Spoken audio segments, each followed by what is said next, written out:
दिसंबर 1999 का जन्म है, तो उस हिसाब से उम्र हो गई 23 साल। आगे बढ़ने के पहले सबसे पहले एक चीज़ आप नोट करिए कि यहाँ पर अभी वीनस की शुक्र की दशा चल रही है और 2037 तक चलेगी। 2037 इसमें जो इस तरफ आप देखते हैं ये ग्रह लिखे होते हैं और ये इनकी एंडिंग डेट होती है। तो एंडिंग डेट है रही 37। अब शुक्र लगे हुए हैं, सबसे गोल्डन दशा होती है। तो 2017 से इनका बहुत अच्छा समय चल रहा है और 2037 तक यानी 20 साल के लिए शुक्र लगे हुए हैं। तो ये बहुत अच्छी स्थिति है। आइए लग्न चार्ट देखते हैं। तो सबसे पहले हम शुक्र की पोजीशन देखेंगे कि शुक्र कहाँ बैठे हैं, जिनकी अभी महादशा चल रही है।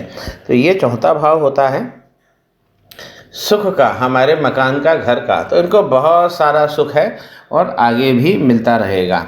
यह 7 लिखा है, मैंने 4 कहा, ये 7 नंबर राशि का नंबर है। घर ये चौथा होता है। कैसे गिनते हैं वो समझिए। 1 2 3 4 5 6 7 8 9 10 11 11 ये और 12 इस प्रकार से गिनते हैं। ये जो नंबर आप देख रहे हैं सीरियल नंबर, ये राशि का नंबर लिखा हुआ है।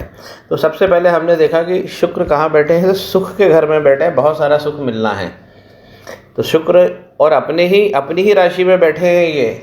तो ये स्वराशि हो गए, तुला राशि, 7 नंबर तुला राशि अपनी इनकी खुद की राशि है। बहुत सारा इस कन्या को सुख मिलने को इंगित हो रहा है। अब जो शादी के बाद है उसे आप समझिए। तो इसके बाद हम सबसे पहले लग्न देखते हैं। तो लग्न में 4 लिखा हुआ है। 4 मतलब कर्क राशि और इसके स्वामी बने चंद्रमा जाकर भाग्य में बैठे हैं गुरु की राशि में।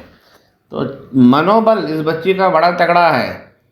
एक बार कुछ चीज़ पढ़ लेगी तो उसको हमेशा के लिए याद हो जाएगा। इसका चंद्रमा बहुत अच्छा है। माँ का प्रभाव बहुत तगड़ा है और माँ की जो टीचिंग्स हैं इस बच्चे के ऊपर बहुत सारी रहेगी। माँ जो संस्कार देगी ये बच्ची उसी पर चल के जीवन में अपना चरित्र निर्माण करेगी। इसके बाद हम देखते हैं कि चंद्रमा कहाँ बैठे हैं। तो वो वही यहाँ पे लग्नेश भी चंद्रमा बन गए कर्क राशि के और यहाँ पर मीन राशि में बैठे हुए हैं। तो मीन राशि गुरु की होती है। जब भी चंद्रमा मीन राशि में बैठेंगे तो हमारी राशि जो है मीन हो जाएगी। और जब भी चंद्रमा गुरु की राशि में बैठेंगे तो गुरु और चंद्रमा का जो मिक्सचर होता है, जिसे गज केसरी योग की क्वालिटी कहते हैं, वो भी इसे मिलेगा ही मिलेगा। इसके बाद में हम सूर्य देखते हैं। तो सूर्य इस घर का प्रतिनिधित्व कर रहे हैं जो धन का घर है। ये धन का घर है और धन के घर का यहाँ 5 नंबर लिखा है यानी सिंह राशि।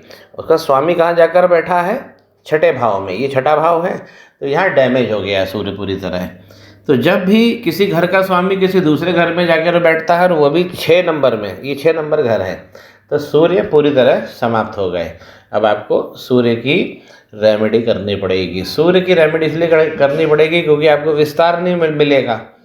पिता का प्रभाव यहाँ ख़त्म हो गया है और जो आपकी आई साइट है उसमें भी प्रॉब्लम ये जनरेट कर देगा। बायफोकल लगवा देगा। बायफोकल लेंस वो होता है जो पास और दूर हम दोनों एक ही चश्मे में करके देखते हैं। तो हमारी आई साइट्स को भी बचाना है। विटामिन ए की भरपूर मात्रा दोनों समय खाने में लेना है।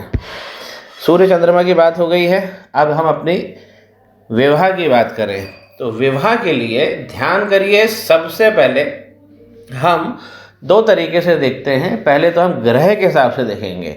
सबसे पहले हम इनका बृहस्पति देखेंगे। तो बृहस्पति यहाँ 10वें घर में बैठे हैं, मंगल भगवान की राशि में बैठे हैं। तो ग्रह के हिसाब से कारक हो गए यहाँ पे गुरु, बहुत अच्छा हस्बैंड मिलेगा। तो ग्रह के हिसाब से हम फ्री हो गए, गुरु यहाँ बैठे हैं। लेकिन ध्यान की बात क्या है, ये 0-1 पे बैठे हैं। यहाँ पर एक पुखराज जरूर पहन लेना है क्योंकि 1 डिग्री पे गुरु काम नहीं कर पाएंगे। स्टार लगा हुआ है, वक्री भी हो गए हैं। तो गुरु में प्रॉब्लम है, लेकिन यहाँ पे बैठने का भाव मिलेगा। एजुकेशन तो बहुत अच्छी होगी। कर्म का जो क्षेत्र है वो भी एजुकेशन बनेगा। इसी कर्म के क्षेत्र में शनि भगवान 1 नंबर लेकर बैठे हैं। 1 नंबर में ये पूरी तरह नीच के हो जाते हैं और बहुत सारी जो आपका भाग्य अभाग्य है वो सब बिगाड़ देते हैं।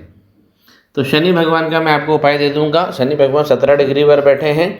शनि भगवान भी जब 10वें घर में बैठते हैं तो व्यक्ति को रॉयल तो बना ही देंगे, लेकिन आरंभिक प्रॉब्लम बहुत सारी दे देंगे। 38 साल तक बहुत सारी प्रॉब्लम देंगे। दो कामों में बहुत ज़्यादा देंगे, एक है हस्बैंड के साथ मिलन और दूसरा है हमारी जो नई योजनाएं हैं फाइनेंस में फंसा देंगे। तो फाइनेंस की प्रॉब्लम 38 साल 36 साल तक बनी रहेगी, तो हमें यहाँ पे शनि का काम करना है। तो ये हो गया ग्रह के हिसाब से जो मैंने जुपिटर बताया। अब हम घर के हिसाब से देखते हैं।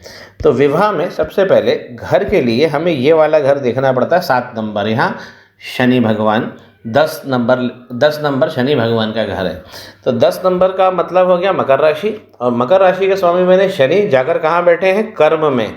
तो इस बच्ची को अपना हस्बैंड कहाँ मिलेगा, कर्म के क्षेत्र में, जहाँ ये काम करती है वहाँ इसका हस्बैंड मिलेगा। और इसी घर में आप देखिए कि केतु और मंगल साथ में बैठ गए हैं, तो ये अंगारक लग गया, तो पूरा भाग्य को अभाग्य कर देगा। जो महादशा चल रही है शुक्र की, जो देना चाह रहे हैं गोल्डन पीरियड, ये फंसा देंगे। ये वाला घर पार्टनरशिप का भी है, आपके दोस्त भी आपको धोखा देंगे, जब पार्टनरशिप करोगे तो भी धोखा मिल जाएगा। शादी होगी, शादी तो पहले शादी का भाव ही ख़त्म हो गया है। यहाँ पे शादी किसी भी तरह से खींच खांच के कर भी दी तो बच्ची अपनी वापस आ जाएगी, क्योंकि अंगारक लगा हुआ है।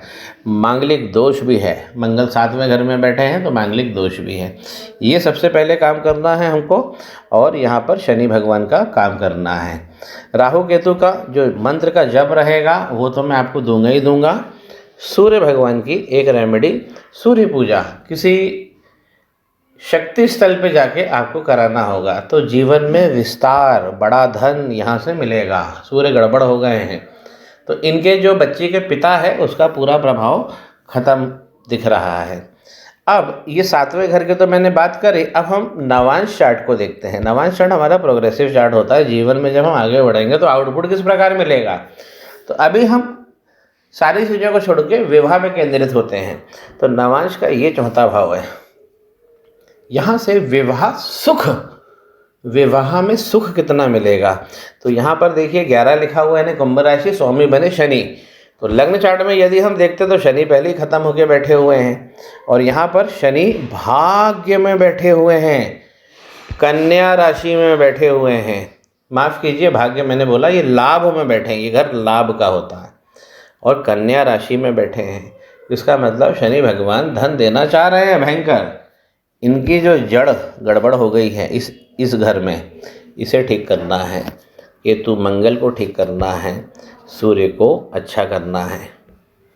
भाव वगैरह इनका जहाँ प्रेम की बात है या बुद्धि की बात है तो हम 5वां घर देखते हैं।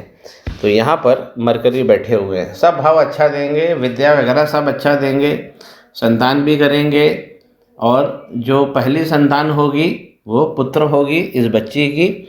8 नंबर लेकर बैठे हुए हैं ना मंगल, तो मंगल यहाँ पर बैठ के पहले ही गड़बड़ हो गए हैं, इसीलिए ये वाला घर बहुत ज़्यादा डिस्टर्ब हो गया है।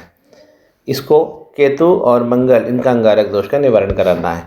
आप मुझे इस बच्ची का लेफ्ट हैंड और राइट हैंड दोनों भेजना, मैं आपको सैंपल कर दूंगा, तो मैं हाथ में भी देखकर आपको शाम तक बता दूंगा। और भी इसके अलावा कोई प्रश्न बनते हैं तो व्हाट्सअप आप कर दीजिएगा, फ़ोन पे तो मैं बात करूंगा ही।